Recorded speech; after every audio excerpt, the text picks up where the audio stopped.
Welcome back to the To Be Single or Not to Be podcast. And if you're new here, welcome. But if you've been here before, welcome back. This season is called Let's Talk About Being Authentically Free. And I want to be clear from the beginning because this season is not about fixing yourself. It's not about becoming somebody completely new. And it's absolutely not about how to find a man and keep a man because we've been there, done that, and got the t-shirt. But what it is about is giving yourself permission to show up as who you already are authentically and to plainly say it, standing in the truth of who you are present day, despite people's experience of you prior to this very moment. Because for a long time, what I now realize is how much of my life is what society may call performative, being a yes woman, a people pleaser, a fake ass, no, not being fake, but curated, for lack of a better term. And what I want to say is this very clearly, because it matters. Curation of your life is not a bad thing. It can look like discipline. It can look like wanting your life to be structured a certain way because those things do matter. You got to be focused. But curating parts of your life can be healthy. It can protect you. It can get you through seasons of life. It can get you through highs and lows when it's sometimes we're just going through the motions on autopilot because that's really all we got because life is life and that bad. So overall, curation can be a thing that really can help you get the life that you desire. But what my 40s really showed me is that when it came to curating this life, I was tired. And I was tired not in just some like dramatic way. I was exhausted. I was tired of carrying myself in this certain version. I was tired of maintaining energy that I no longer had for people, places, and things that no longer served me. And I was tired of explaining choices that felt right to me, but felt confusing to other people. And that's really where this season was born. Because this season exists because I'm no longer interested in performing my life for myself or for anyone else. And I'm only interested in showing up as myself and having people accept me for who I am or not. But this episode is a solo conversation because it's reflective, it's honest, and we're going to end it with a resolution, not heaviness, because these are the kinds of conversations that we need to have, not just to survive, but to actually grow in a world that can sometimes feel so loud, so demanding, and overwhelming to the point where we think that growth is like the last thing possible on the list. Like growth is just not on the bingo card. So, and another reason that we need to have these conversations is because of people, people, people. We have been taught that you show up for people and you create community, which is awesome. But we have not been taught really how to sustain or adjust that community at certain stages and spaces of life, because at a certain point in life, people do have expectations of you, and those expectations may have to change. And those people are family, their friends, their coworkers, their romantic relationships, romantic partners. And often those expectations are not forced upon us. They're things that we help to create. So when we start to shift, when something no longer fits, it can feel uncomfortable, not just for them, but for us too. So this episode is about what happens when you decide to honor who you are now, even if it disrupts the system that people have always been used to when it comes to you. So I want to be explicitly clear about this part also. It's not about, me becoming someone brand new or you becoming someone brand new, but it is about honoring who you already are, the woman that's already there. And if you're in a season where you are questioning what still fits, what still feels aligned, or why certain things feel heavier than they used to, then this conversation is absolutely for you. Let's get into it.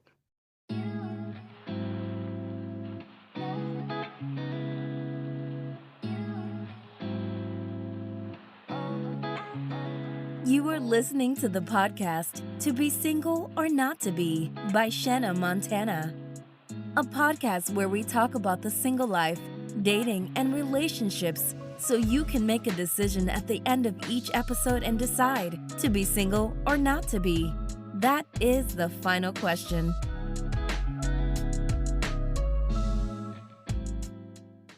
So when I say that my life felt performative and, curated, I want to be really clear what I mean about that because I'm not saying that I was fake in any way, shape, form, or fashion.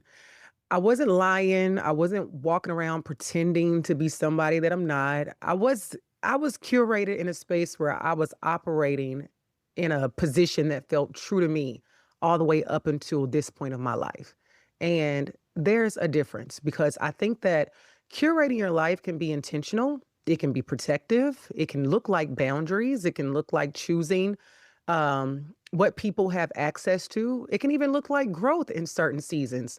So for a long time, curating really did work for me. It helped me to show up, it helped me to function, it helped me to keep moving when things in my life felt really demanding or conflicting or heavy or just crazy, insert whatever term. But what I didn't realize at the time was how much energy it really takes to always be a certain way or always operate within the systems of what others think that you should be. Like, maintaining is the hard part after all these years on earth. It's not in the doing, it's just keeping up the act, so to speak. So, it's like somewhere along the way, that curation really just started to feel less like who I really am right now and more like showing up to a job, more like clocking in, more like just giving the people what they want because they wanted a certain way and it was a certain way that I had created. And it wasn't because anyone was forcing me, because I was doing a lot of things just really out of habit, out of expectation, out of, this is what I've always done. And when you live like that long enough, you don't always notice the shift right away. You just start to feel tired more times than not. And what I mean by that is tired of showing up in the same way in rooms that sometimes no longer feel aligned, tired of playing roles that you've outgrown, tired of explaining choices that may feel right to you but need a disclaimer for everybody else. And something that really comes to mind, or I noticed this when I've been in rooms and I've been expected, to turn the people up. I don't mind that, but just all the time being expected to turn the people up when maybe I prefer to be quiet. Or when I've been in the middle of family drama and I was expected, or friend drama too, and I was expected to fix or mediate things. Or when I've been the one that, was doing the work in a relationship and I started to become passive aggressive because I was not getting the same effort that I was giving and the same effort that I know I deserved overall. And going through those experiences and not saying that they won't come up again, here is what this has taught me in this season. Authenticity and staying true to myself does not require me to burn myself or burn everything around me down to the ground. It does not require me to do more than my share. And it does not require me to be loud or dramatic about it because, sometimes the authenticity of who you are or of who I am, just ask me to tell the truth to myself first and then stay true to it. And for me, the truth had become really simple. The way that I had been showing up wasn't wrong. It just wasn't sustainable anymore. It's just not sustainable anymore, present tense. So my 40s, they didn't make me want to go out and just become an entirely new person or go against the grain on everything, become a contrarian. They really just made me honest about my energy, honest about my capacity, honest about what actually felt good versus just doing what I was doing just because I had always done it. And this also was not about removing boundaries. This was about changing the energy behind them because I wasn't closing myself off. I was choosing myself with more intention. And once I saw that, I couldn't unsee it. And that's what led me to where we are today. Once I became aware of, like how much of my life I was running on autopilot, that is when I started like really questioning things like I know I had never done before. And it wasn't in some dramatic way, like not with some big announcement, really, just quiet, honest check ins with myself. And certain friends started reaching out to me, just like checking on me about my rest. And that is when I knew that was like further confirmation that I was on the right track because these people knew nothing about what had been going on with me internally. And so I started asking, why do I do this? Why do I show up like this in these spaces the way that I do? And sometimes the answer was more simple than I really initially thought. And it wasn't because it was a bad thing, but mainly because the only reason that I found I was doing many things was because I always had.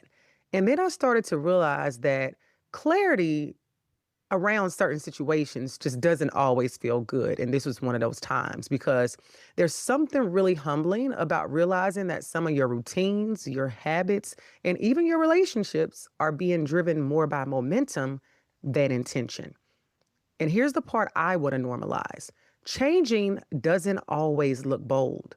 Sometimes it looks boring. Sometimes it looks quieter. Sometimes it looks like doing less and not more. Because we're also taught that growth has to look like this big progress on the outside: new goals, new energy, new everything. And that's not always true, because I found that a lot of my growth has come from subtraction, from asking myself what actually fits, what actually works, what is fun to me, where am I most comfortable, in letting go of what does not. And I really started to notice this when I personally just stopped accepting every invitation that was sent my way, whether it be a brunch, a birthday, a bar mitzvah. It used to be, if I got an invite, I would look at my calendar, I would check to see if that day was open. And if it was, I was there. I know, the ghetto, very ghetto. And at first, it felt kind of strange, you know. It felt strange because when you stop doing what people expect you to do or what people are used to, even very small changes can feel disruptive. And sometimes that discomfort isn't because the decision is wrong, it's really just because it's new. We're all creatures of habit. So it really is just because it's new. So I had to get comfortable with like not having always this fully formed explanation for every choice that I was making, or, with letting, the answer be that this feels better for me. And sometimes that being enough. And if I was to explain at times, the explanation might have just been that I can't make it. And that got to be enough, because that was enough for me. And although it's new, it got to be enough for you too. And I also realized that I used to make decisions from this place of like, how will this land with other people? How will this affect everyone else? And now I start with a different question. I start with, how does this affect me? How does this affect me? And that shift alone changed everything, because when you really stop doing things out of obligation or just because you always have, you create a space where you get to actually choose what aligns with who you are now and not with who you used to be.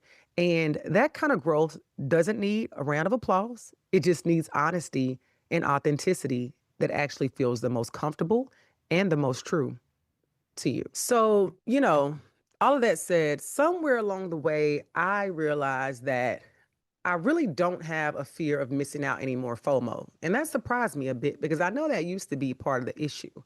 Because for a real long time, being present everywhere felt important to me. And this might be an age thing in some ways. I don't know. Maybe for me it is, maybe not.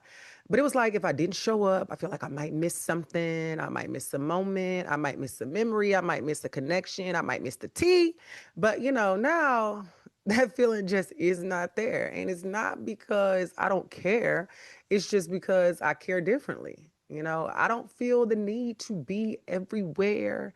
I don't feel the need to do everything with everybody. And just because someone wants me there does not mean that I have to go or that I need to go.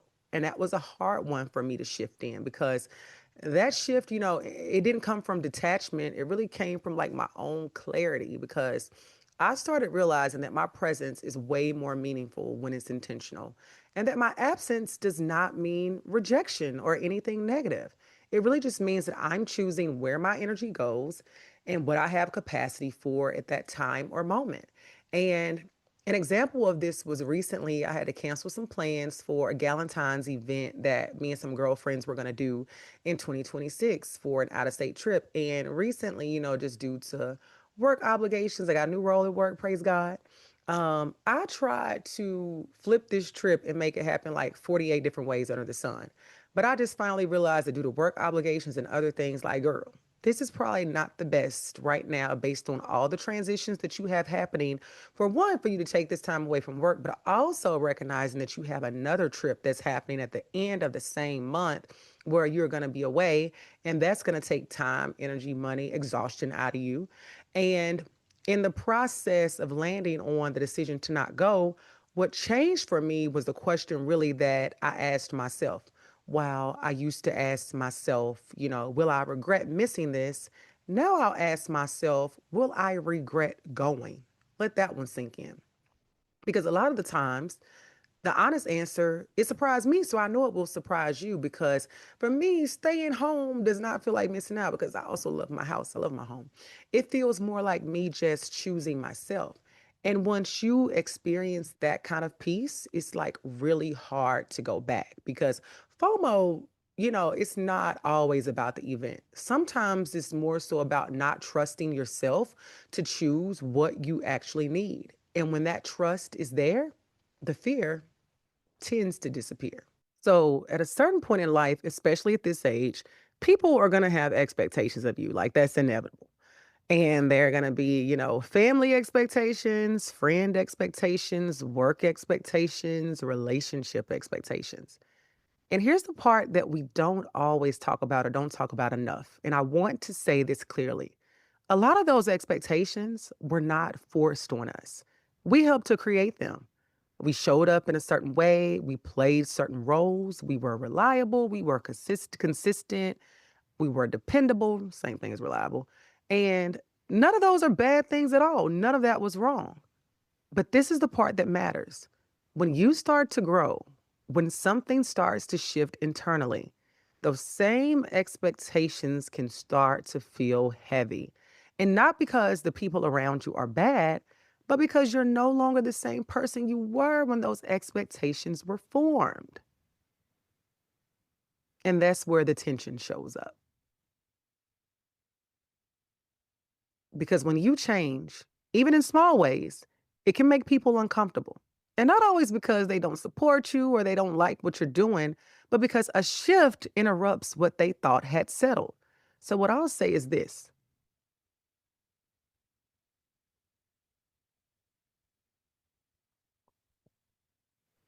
I noticed things like this, and I can think of two instances in my life where I was doing the heavy lifting of a relationship. One was what I'll consider a romantic relationship, and one's a friendship. And it was like I was doing every invite, I was doing every check in, I was doing all the follow ups. And because of the life that I live and I host a lot of things and I entertain, I don't always mind that.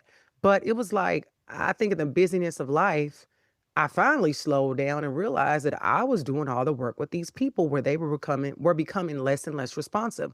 But when I would pull back, when I realized it, it's like they would try to pull me forward. And what I eventually just realized is that the dynamic was off in both of those situations. And I addressed it. And eventually those relationships went off into the sunset and may the Lord bless and keep those people. I'm okay with that. But I think in saying all of that, it's really okay to acknowledge when there has been a shift, and you can name it if you need to, because here's the boundary that I really had to learn. It is not my responsibility to get everyone on the same page or on my page when it comes to the book of my life. It's not my job to convince people that my choices make sense to them. It's only my job to live my life in a way that makes sense to me. And that was a hard lesson because I used to spend a lot of energy managing how my decisions would land, how they would affect other people. I'd explain, I'd soften, I'd over contextualize, I'd extend so much grace, and I'm still working on it. I'm a work in progress with all this stuff. But eventually, what I did realize is that I was exhausting myself trying to make people comfortable with the life that they were not living. Because growth does not require permission, and alignment does not need consensus. Not mine anyway, because you can be kind, you can be respectful, you can be loving, you can be honest. And guess what? Throughout all of that, you can still choose yourself. And if someone struggles with that shift, that does not mean that you've done anything wrong. It means that the relationship is adjusting or it's revealing something that needs to be seen. And sometimes what needs to be seen is you. You finally showing up in a way that feels right for you without explanation or changing or adjusting. Because again, you have to do what is right for you and what is best for you at all times, despite how it may affect those that interact and are around you. So, one of the biggest lessons that I've learned in this season is that not every ending needs an explanation. Because some spaces don't end because something went wrong. They literally end because something has changed. And that change Change doesn't always come with drama, it doesn't always come with conflict. Sometimes it comes quietly through awareness. You wake up and one day you realize that a space, a routine, or even a relationship no longer fits the way that it used to. And I've had to learn how to acknowledge that without guilt, without villainizing anyone, without creating a story where someone has done something wrong to me. And also, more importantly, without centering myself in the universe of others, because it's not always about me and vice versa. And places where you may notice this, maybe, a friendship that started to feel forced or starting to get weird for what appears to be no explained reason, or no apparent reason. Rooms that sometimes drain you, that used to energize you, but they no longer do. Or you stop looking forward to doing things or being around people that you once enjoyed.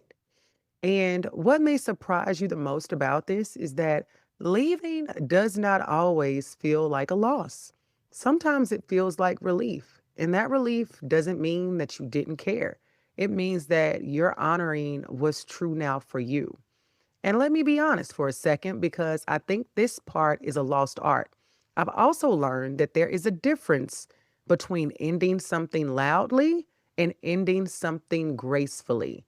Because I don't need to announce my exits, I don't need to justify my distance, and I don't need to convince anyone why I'm choosing differently, and neither do you. And what I've gotten really good at this point is like just moonwalking out of spaces that have expired or just do not serve me in a positive way any longer. And honestly, it doesn't mean that I don't appreciate what those spaces gave me. It just means that I don't need to stay past the expiration date or season if it's no longer meant for me. And here's also another truth that may be uncomfortable, but it matters. Everyone gets older, but not everyone grows up, because growth requires reflection. Growth requires accountability. Growth requires communication that is sometimes uncomfortable. And it requires a willingness to see yourself beyond yourself. And when you grow, it starts to become really clear who is growing with you and who isn't. And that clarity is not the cruel kind that I talked about earlier. That's the kind of clarity that we all deserve, because that clarity is the honest one, even if it's hard to accept on the front end on your end or on the back end of the people that it affects. And when I look back over the last couple of years, like literally like the past two, this is the most growth personally that I feel like I've experienced in my life that has not come from adding more to my life. My growth has come from choosing differently, choosing what actually feels right for me, choosing what aligns with where I am now, choosing myself before worrying how about everyone else and how they may feel about it. And that was a shift. Because as I said before, I used to make decisions from a place of, how will they feel about this before even asking myself how it would affect me? And now I start with a different question. And it's a question I want you to start asking yourself. How does this affect me? And how do I feel about this? Because asking yourself those questions, that doesn't make you selfish. It actually makes you more responsible, because you are the one that has to live with your choices. You are the one that feels the biggest impact of your yeses and of your nos. Authentic freedom for me is not about being reckless or wild or, again, being a contrarian, just going against the grain. But it is about choosing yourself in a way that doesn't make you selfish. It doesn't mean that you're detached, just not about cutting people off or burning bridges. But what it is intentional. It's about choosing alignment over approval, peace over performance, presence over pressure. And I must say this, I want to pause right here and say this. Give it a little disclaimer, side note. You cannot be the one out here starting shit, starting drama and conflict, and then choosing to hide behind the thing of the performance, the curation that I put myself first and I'm protecting my peace and I don't want to be grown and have a conversation about the shit that I started. That is not what I'm saying. That's not what I was saying at all. So I just want to give that disclaimer. But I also want to say this, that if you're listening to this and something feels familiar, where you've been feeling tired in ways that rest has not been fixing, if certain things are starting to feel heavier than they used to, if you've been questioning what still fits, I want you to know that you are not behind. What that means is that you are becoming more aware, and awareness is the beginning of freedom. So now I want to leave you with a couple of questions to sit with, not for you to answer right now, but to notice. Where am I still performing? What expectation am I honoring that no longer fits with who I am today? And when you come up with the answers to those questions, I want you to come back to this episode because this season, we're going to keep having these conversations, honest ones, grounded ones, the kind that make space instead of noise. So I want to thank you for being here. Thank you for listening. And thank you for allowing yourself to grow in real time. This is the To Be Single or Not to Be podcast. And this season, we're talking about being authentically free. Until next time, signing off. Yours truly, Shana Monet.